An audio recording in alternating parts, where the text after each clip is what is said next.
Right. Alright, I'm the pop culture alcoholic and I'm suffering from a media hangover. Well, today's review is going to be a little bit different from my previous ones. Today's movie is widely considered a classic, one of the better comic book movies to exist today. Even if it was immediately followed by an endless stream of movies that people can't stop berating. But, and feel free to call me insane, many people have, I just can't get how this movie has remained so popular to this day as it has. I mean, it has so many problems. And before we begin, let me just make it clear that I am reviewing this film as a serious critic. I may be a drunken OCD maniac in pyjamas, but that does not mean that I am just some snot-nosed little kid childishly picking apart a classic movie that I am clearly too young to appreciate as a product of its time for your entertainment. It definitely doesn't mean that. So, without further ado, let us begin the review of Superman 2. So the movie begins like this.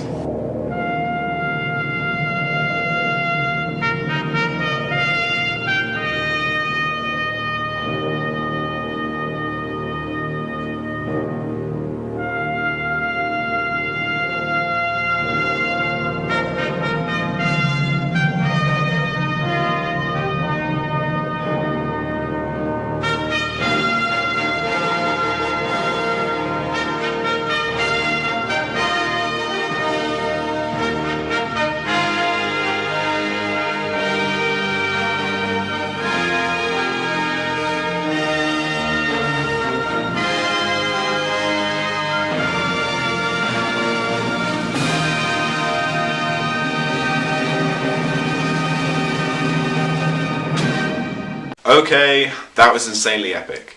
I mean, if listening to that piece of music didn't make you put one hand over your heart whilst looking up to the stars and dreaming of alien planets hither to be seen, then I order you to go back and watch it again.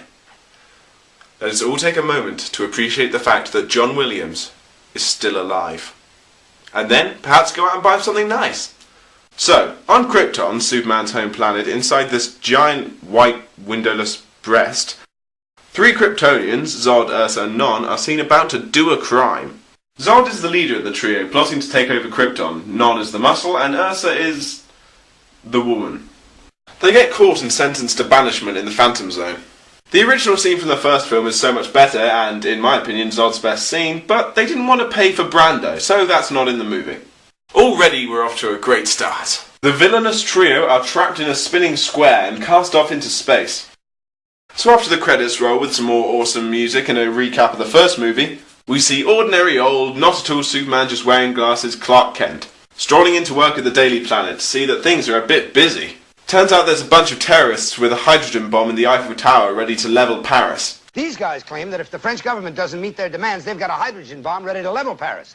And for some reason there seems to be a picture of Bill Cosby on the wall of Perry White's office. Perry White, as you may know, is the boss in the Daily Planet. And it turns out White has put Lois Lane, Superman's heartthrob, on a Concorde flight to Paris, right into the middle of the blast zone. Since when did Perry White not care about his employees and want to put them in danger? I guess he just became psychotic in between movies. This looks like a job for unexplained superpowers. So, at least 3.5 hours after the news of the bomb broke, Lois Lane is in Paris. And luckily for her, all of the French press and government officials are only just arriving as well. I suppose they were just sat around drinking wine, eating baguettes and having sex before they decided to do some actual work. Lazy French bastards. Don't worry, it's perfectly normal for all countries to hate the ones they're next to. Makes wars easier to start, I suppose. And you'll honor it. We have not a choice to refuse, have we? If we believe it is a real hydrogen bomb that they have. Where is the bomb? It's in a big oil can. Hydrogen bomb? Are you sure? How the fuck doesn't she know? I know that Perry White is supposed to be a shitey newshead, but you're actually telling me that he would intentionally lie to his employees so that they would put themselves in mortal danger. But this could blow up all of Paris. Wait. What is the position? And why is the government official acting like he doesn't care if Paris gets levelled? Yeah, I'm sure that's going to go down well with the voters. So Lois decides that she's going to get even closer to the bomb. Anything for that inside scoop, I suppose. Trust me, this is only the first time that she tries to get herself killed in this movie, and at least this one isn't entirely intentional. You'll see what I mean later. But Lois needs a way to get past the French guards. Complètement interdit. Attends. Wait. Voilà. Qu'est-ce que c'est le mot Qu'est-ce que vous voulez? pour stairs? Stairs? Stairs. Stairs. Okay? Boy, I can't stand up and read. Voyons ça. S-T-S-T-A. Oh, sacre bleu! I had one job! So we cut to the group of terrorists, one of whom is really weirdly played by the late Richard Griffiths. God, what would he say if he knew I was reviewing a movie he was in? Beastly little parasite, how dare you! You little thug! How dare you! Oh, come on, Griffiths, not everything we were in was good. I saw the history, boys! Anyway, the terrorists are just letting a couple of hostages go, for some reason, and they decide it's time to take the bomb upstairs to set it up. What? Almost 4 hours since the news broke internationally, and you haven't even set up the bomb yet? When did you send out the terrorist warning? Before you went to bed last night? So since Lois's need for journalistic recognition is clearly not afraid of leading into the totally psychotic, she decides to climb onto the bottom of the elevator the terrorists are setting up the bomb in.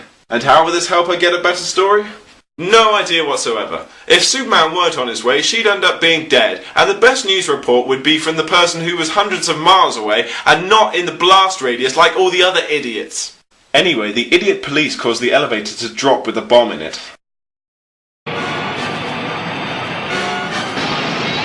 Yeah, that's the reaction I'd have if I were plummeting to my death.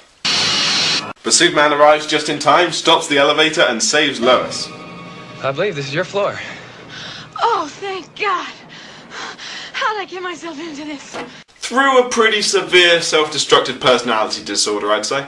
He then flies the bomb into space to explode where it can do no harm, defeating Richard Griffiths' terrorists. Justice. But the bomb shatters Zod and the gang's prison, and the trio heads straight for the moon. So, sometime later, Clark and Lois are seen heading back into work.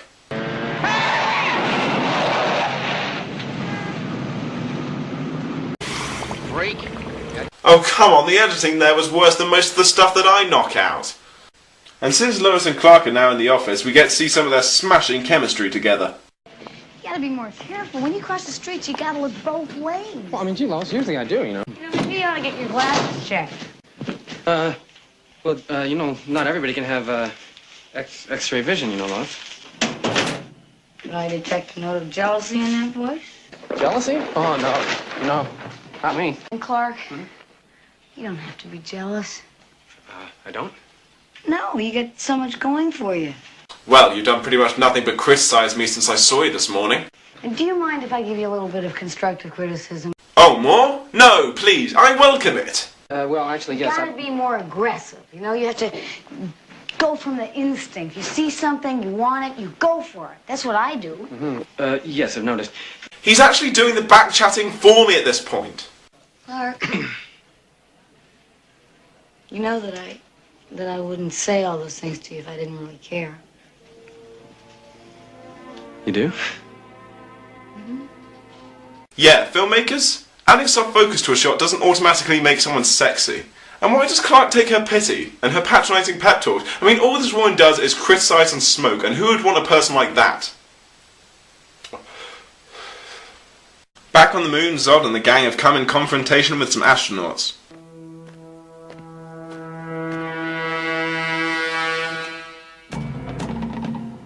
You? What kind of a creature are you? Just a man. And talking in space. There really is no fucking around when it comes to breaking the rules today, is there?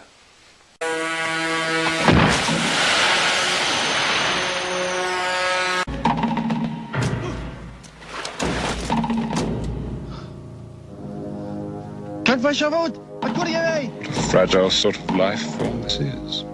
You were just as fragile on Krypton, you dick. So they do some more killing, just making up the laws of gravity as they go along. Look, that man just floats off into space, but that heavy-ass cable drops instantly.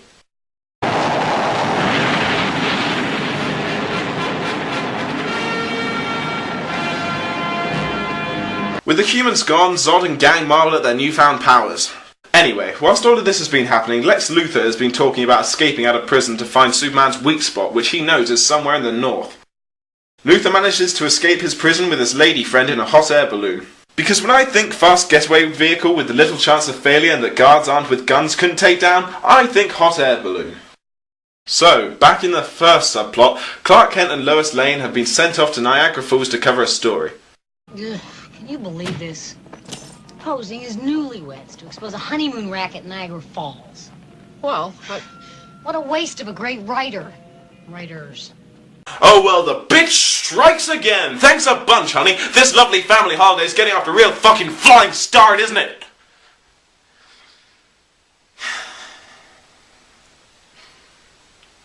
My parents argued a lot when I was young.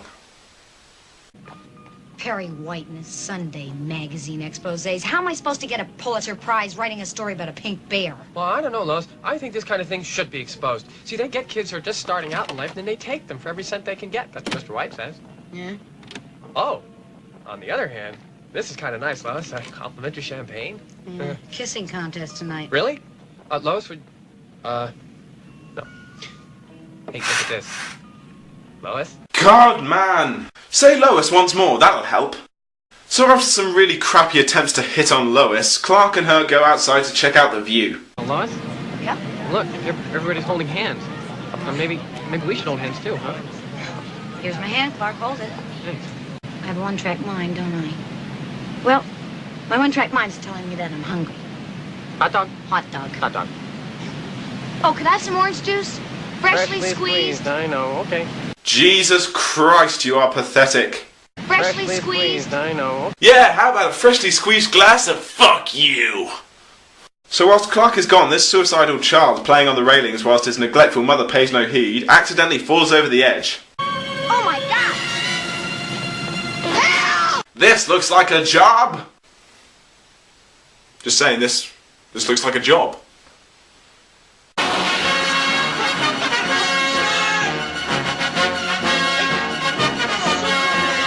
Way to go, Superman!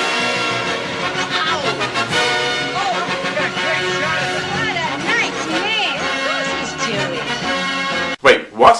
Of course he's Jewish. What does that even mean? Of course he's Jewish. Yes, because if anything, white American Jews are known for their stature, athletic build, and drive to help others without personal gain.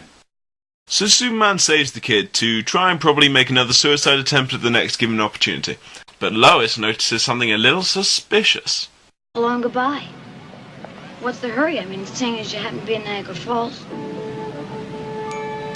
Happen to be in Niagara Falls, and Clark is not around as usual.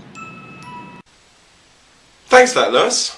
Woman aspiring to be a Pulitzer Prize-winning journalist can't think inside her own head. How do I tell them that because of the unfreezing process I have no inner monologue?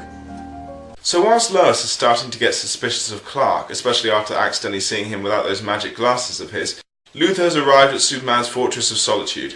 And I guess nobody in the last few years has ever stumbled upon or seen from a plane this gigantic, doorless crystal structure. Kryptonian Memory Bank. Education crystal number 308. Uh-huh. I told you it was a crystal. Shut up. Earth Culture, Section B. Trees, by Joyce Kilmer of the planet Earth. What? I think that I shall never see a poem lovely as a tree. A tree whose hunger... He's not here. It's a voice from the past. That's cute. That's very cute. Very cute. Yes, film footage. Cute. But it seems Luthor has a talent for picking the most coincidentally apt crystal possible, as he seems to pick the only crystal in the huge banks of information on everything from Earth literature to Kryptonian history, the very crystal that has details on Zod and the gang. There appeared among us 3 rebel elements, what you would call on Earth criminals. Criminals? My kind of people. No possibility for parole? Your father, Jor-El, thought long and hard upon that question. By the way, Cal, you're awfully more bald and smarmy than I remember you being last time. Back with Clark and Lois has concocted another great method to kill herself. Tell you what, I'll meet you back at the hotel. What's your hurry, Superman? I'm so sure that you're Superman that I'm willing to bet my life on it. What? Now, if I'm right, you'll turn into Superman. And if I'm wrong, you've got yourself one hell of a story. Bye-bye, baby.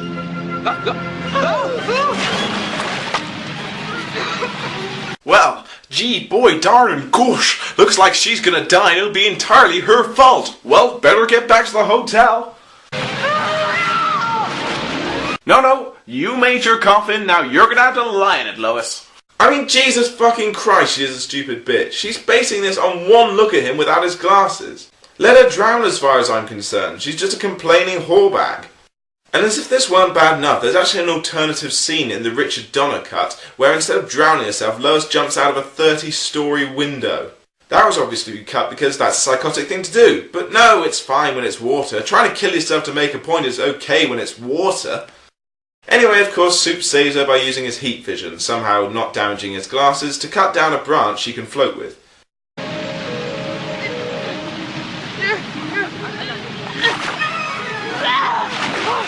Really keeping up with the pathetic charade well there. Oh, I fell over! Oh, I fell over again! See that? You made me make 2 Austin Powers references in one review. I can barely do with one. You're what I thought was Superman. Sorry. This is really embarrassing. Honestly, Lois, no more embarrassing than I find being around you all the time. So back with subplot number 2, Zod and the gang are just arriving on Earth.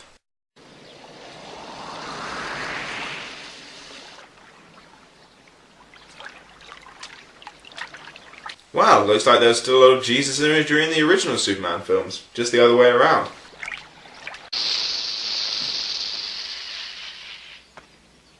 Oh, a primitive sort of life form.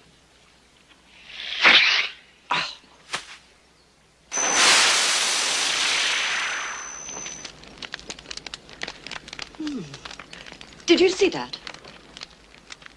Did you see what I did? I have powers beyond reason here. We all have them, my dear.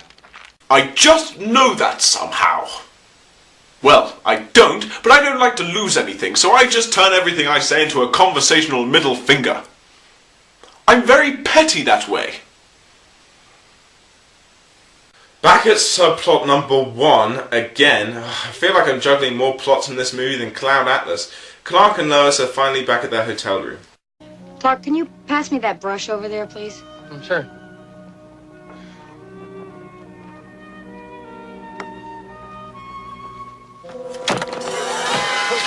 Man of Steel, everybody. He can fly faster than the speed of light, turn back time, and punch apart dimensions. But put a reasonably sized object in his way and he's tripping over that fucker like a newborn camel. No, okay. Clark, let me see your hand. Give it to me. No, sorry. Let me look at it.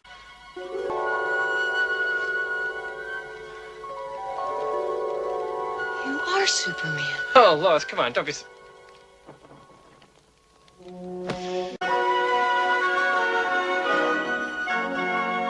I'm sorry. Oh, you don't have anything to be sorry about. Apart from, you know, forcibly outing me and trying to do it in public. We better talk.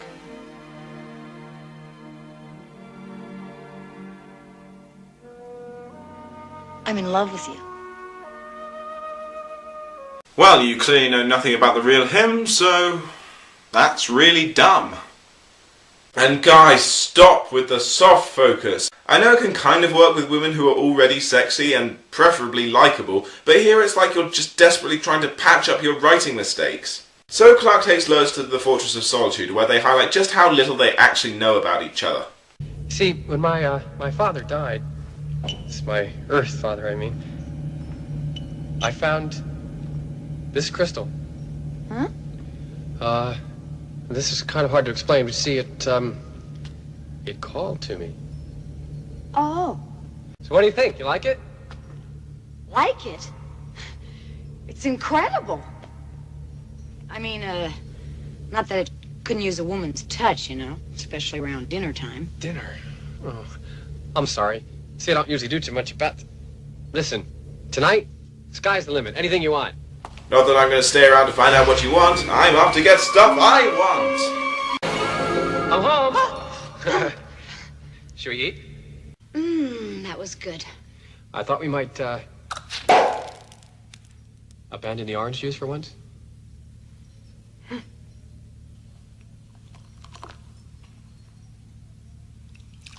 Am I the only one to whom this stupidly awkward atmosphere screams kidnapping? She knows nothing about him, he knows everything about her. I thought we might, abandon the orange juice for once. And then I thought we could go down to the dungeon and you could admire my set of skin peeling knives. Ha ha ha! Must be tough being Clark Kent, isn't it? I mean, he's such a dork with no social life and no skill as a writer. A total turn-off. No, I really like it sometimes. Ooh, awkward. The first time in my life, everything's clear. Jesus Christ, either alcohol has finally fucked up my vision or they are using soft focus again. I'm gonna go change into something more comfortable. Oh God, please don't. So whilst Lois goes off to change, Clark makes a pretty big decision considering they've been dating for an hour.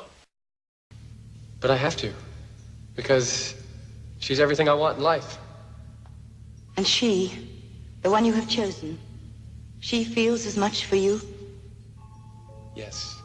Then if this is what you wish, if you intend to live your life with a mortal, you must live as a mortal. Why? For what reason? I mean, he lives a pretty normal mortal life as it is. Why does he have to give up Supermaning? Is it the aging thing? Well, at least give it a few years first. I mean, keep the Man of Steel around as long as you can.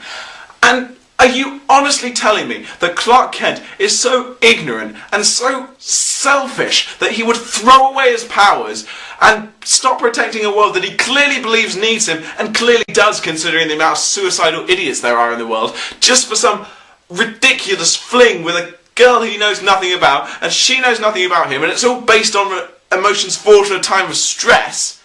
I mean, the only reason he can possibly like her is because she was the only person who was ever nice to Clark Kent. And I use the term nice as loosely as fucking possible. And Lois's motives for love? Well, they can pretty much be summed up like this. I need a hero. I'm looking out for a hero till the end of the night. And he's gotta be strong, and he's gotta be fast, and he's gotta be fresh from the fight. Mother, I love her. Why? So Clark steps into the Ray thing and the transformation begins.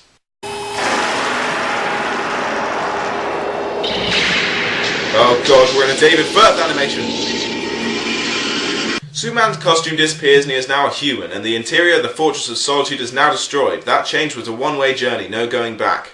Well, looks like we're stuck in the middle of the fucking North Pole. Great. So after a quick celebratory I'm a human now fuck session, Lois and Clark hitchhike to a nearby town. I should quickly mention while all of this has been going on that Zod and the gang have been scaring the locals and have now taken up residence in the White House. I haven't mentioned this because there's not really much to make fun of since the scenes are quite boring even if the effects were impressive for the time. Though the scene where they take over the White House is pretty friggin' awesome in terms of writing. The other reason I haven't mentioned this subplot is because until the last 25 minutes the subplots of Lois and Clark and Zod never entwine.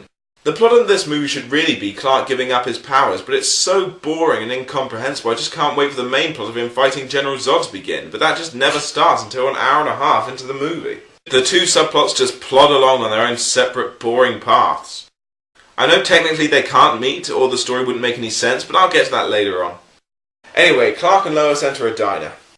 What would you folks like? I'd like a cheeseburger with everything on it, and a Coke, and an order of fries, and a side salad. I just love that dopey grin on Clark's face after Lois orders. Like he's saying, nice. Nice meal choice. I just love the way you order things, honey. I'm so in love. Anyway, back to reality. Anyway, some jerk-off trucker pulls up in the chair next to Lois whilst Clark is in the bathroom and starts hitting on her. You can tell he's a jerk-off because he chews gum with his mouth wide open. I mean, seriously, Pac-Man opens his mouth less frequently than this guy. There was another man at the urinal, so I couldn't go. Excuse me, sir. I think you're sitting in my seat. Your seat's in there, Four Eyes. Ah. Gee, I think perhaps somebody ought to teach you some manners, sir. Yeah? Well, let me know when he comes in. Look, Clark, we can just... Honey? Excuse me, sir. Would you care to step outside? Clark. I said, excuse me, sir. Would you care to step outside? You know, for such a fucking Boy Scout, you wouldn't expect Superman to actually pick a fight with a guy in a bar when he could easily just sit somewhere else. After you. Clark.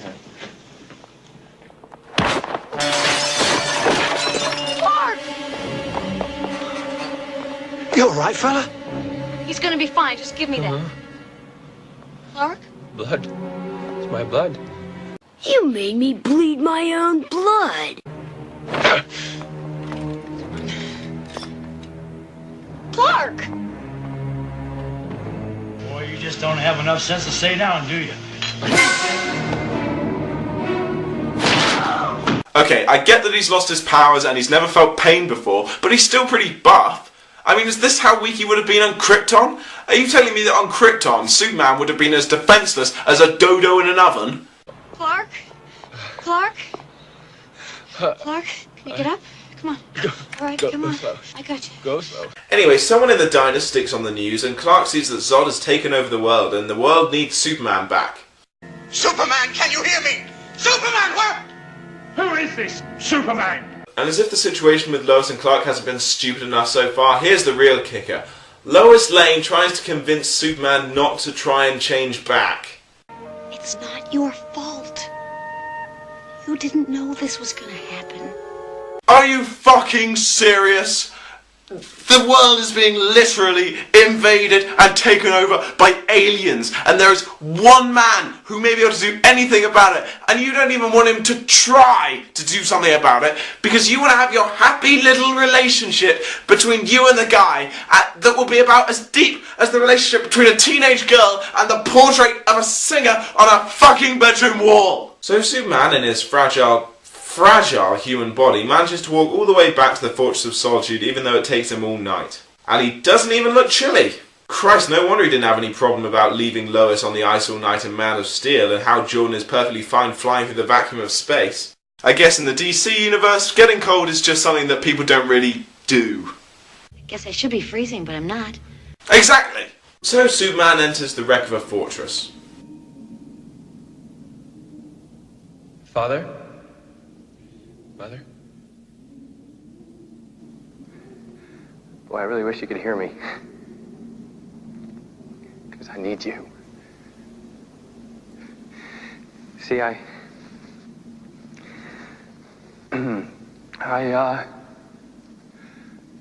failed. Yes, you have. You really fucking have. You fucking idiot.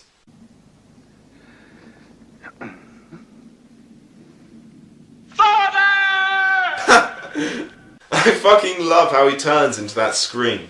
It's like he's auditioning for a Broadway musical. Father! Father, why did you leave me? Father, why did you go away? We used to be best buddies. No, you shut up right now. Well, I guess we're screwed, better head home. But wait, what's this? You mean there's something of the old fortress left?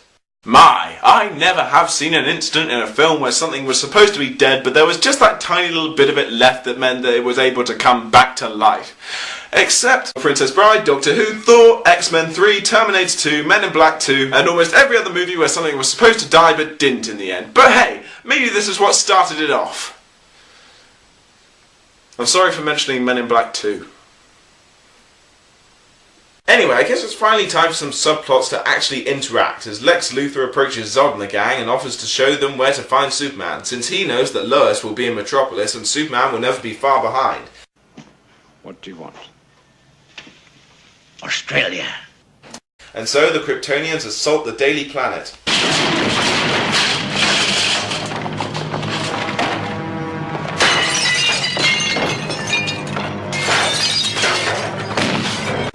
Jimmy, I always said the building an office out of sugar glass and plywood would come back to bite us in the ass later. You and your damn budget cuts.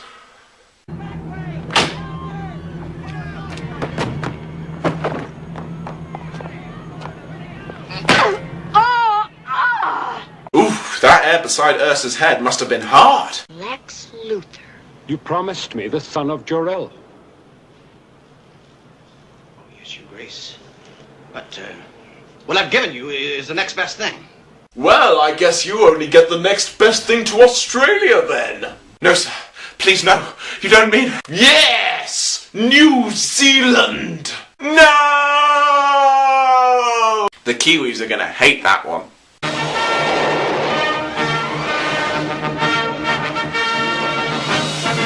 General? Would you care to step outside? Superman! Superman, thank God. I mean, get him! Come to me, son of Jor-El!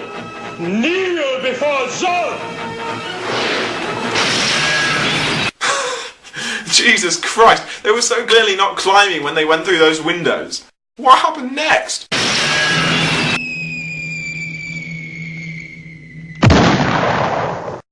So Zod and Supes prepare to fight.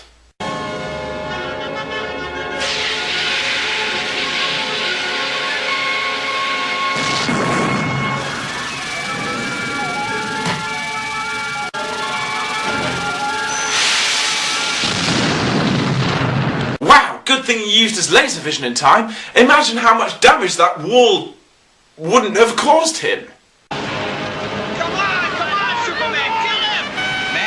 Gonna be good. My life may be in danger. I'm gonna stick around and watch. These citizens of Metropolis are even more stupid than the citizens of Gotham in Batman. Gee, a parade hosted by the guy who tried to kill us in the past few days? I'm totally there. I just managed to insult two of the most popular comic book movies of all time in one review. BAM! So it's Non's turn to have a crack at Superman, but Supes quickly traps him in some metal scaffolding. That he could easily escape. He's caged Non. How the fuck has he done that? So it's time for Zod to get back in on the fighting.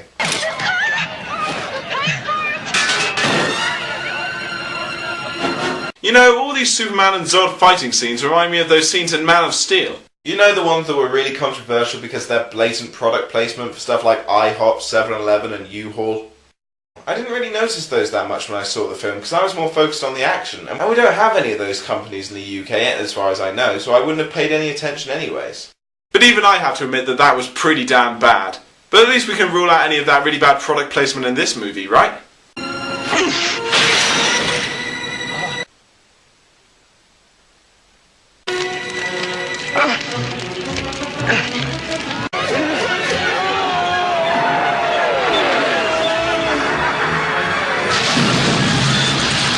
Well, you know what they say, if you can't beat 'em.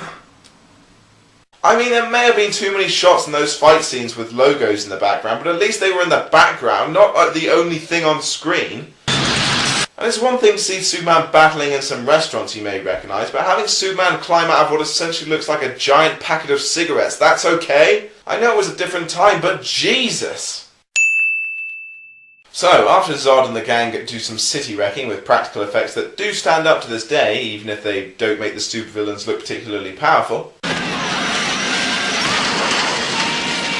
Oh no! A strong wind!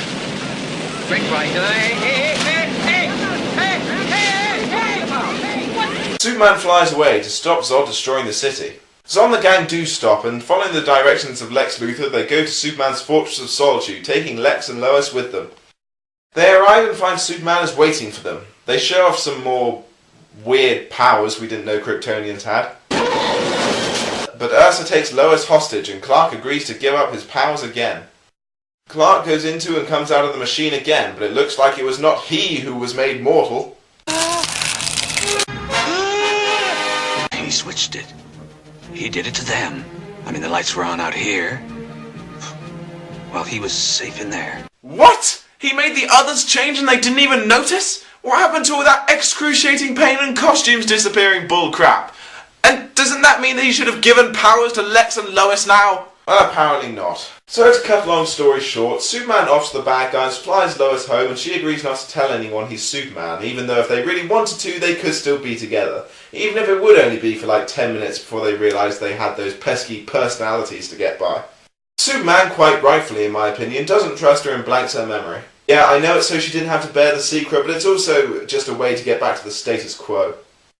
Superman then beats up that jerk-off of a trucker and tells the president he won't let him down again, because the majority of this 2-hour movie was watching Clark Kent make mistake after mistake after mistake.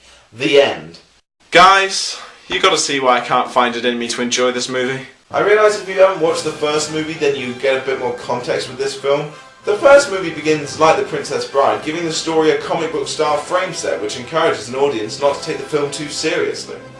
But the rest of that film takes itself pretty seriously, and it's a damn good film for it. I really enjoyed the first movie since it had a lot of cool moments, some really nice cinematography, and a deal of special effects that still hold up today. I did try and avoid as much as possible bringing up the special effects in this movie, even though the film spends most of its runtime on them. I chose not to bring them up because I wanted to judge the film based on story and character rather than the effects that would naturally date the film, making it childish and ignorant to make fun of them as something that was impressive at the time. However, as amazing as these effects may have been to a contemporary audience, the movie spends way too much time on them rather than focusing on making the characters likeable or even coherent. And if I was to make one comment about the special effects, it would be that the characters take too long to do anything. Because the movie kind of slows down and pauses to show off the special effects, these faster than speeding bullet Kryptonians look really unnatural moving around so slowly. One other thing about the first movie is that it made Lois Lane seem a little nicer, but only because she spent most of her time swooning over Superman. And at least she didn't purposefully put herself in mortal danger like she does twice in this movie. And I just can't bring myself to agree with the dumbass decision that Superman would give up his powers optionally to be with some woman he barely even knows. True, he went a long way to save her before, but I never really saw that as love, more like loss or regret.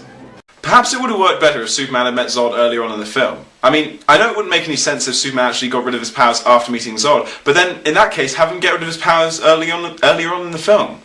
Or, like, maybe he could, like, start to lose his powers slowly, because he wants to be with Lois Lane, and then he could fight Zod at one point where he's weak, but then not so weak that it would kill him.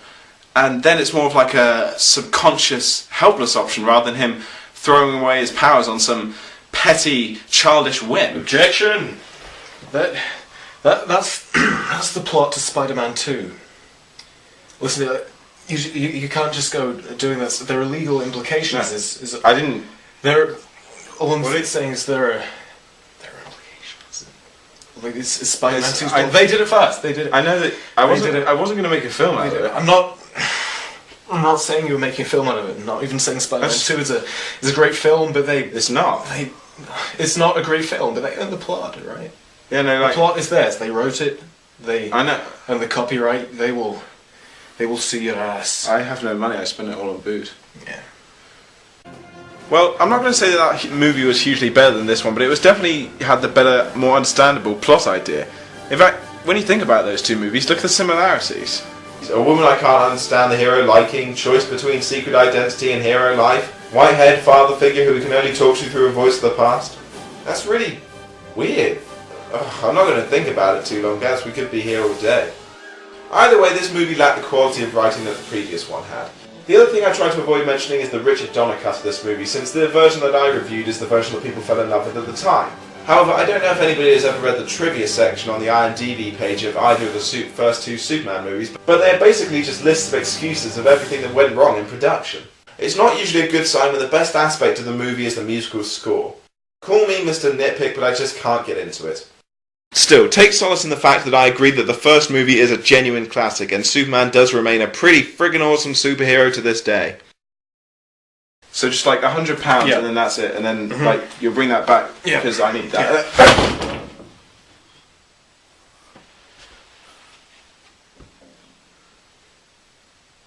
I'm a pop culture alcoholic and I'm suffering from a media hangover.